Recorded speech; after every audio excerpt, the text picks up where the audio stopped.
ওই কেন ওরম করিস? হ্যাঁ, 9টা বাজে, 9টা বাজে, স্কুল যেতে হবে। হ্যাঁ, স্কুল যেতে হবে। কি বলছিস বল? স্কুল যাবি না?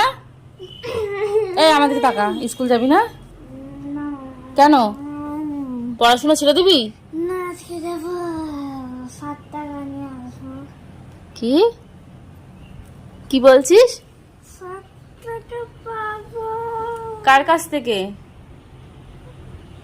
হ্যাঁ, কার কাছ থেকে?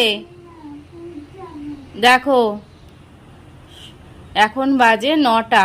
এই ডেকে ডেকে ডেকে ডেকে 8:30টার সময় ঘুম থেকে উঠলো, উঠে দাঁতটাকে মেজে এসে আবার শুয়ে পড়েছে। এই যে এত কষ্ট হয়ে গেছে দাঁতটাকে মাজতে বাবা। প্রত্যেক দিন ঘুম থেকে টেনে তুলবো, আবার দাঁতটা মেজে এসেই যে শুয়ে পড়বে, আবার আমি খাইয়ে দেবো, আবার শুয়ে পড়বে। এইরকম করতে করতে ঠিক 9:15-20 বাজবে, গিয়ে স্নান করে স্কুল চলে যাবে। এই হচ্ছে ওর রোজের ডিউটি সকালবেলার। আর বলছে কি আজকে যেন এমন বৃষ্টি হয় যেন শিল পড়ে। এখন নাকি শিল পড়বে, তাহলে আর স্কুল যেতে পারবে না। দেখো কম্বল মুড়ি দিচ্ছে। তোকে আমি পড়াশুনো ছাড়িয়ে দেবো, ঠিক আছে? শুনতে পাচ্ছিস? তুই চায়ের দোকানে কাজ করবি। পড়াশুনো না করলে তো চায়ের দোকানে কাজ করতে হবে। দোকানে দোকানে না কাজ করলে কি বসিয়ে বসিয়ে খাওয়াবো নাকি? বসিয়ে বসিয়ে খাওয়াবো? শিগগিরই ওটাকে উঠে পড়তে বসবি। আমাকে ভয় পায় না?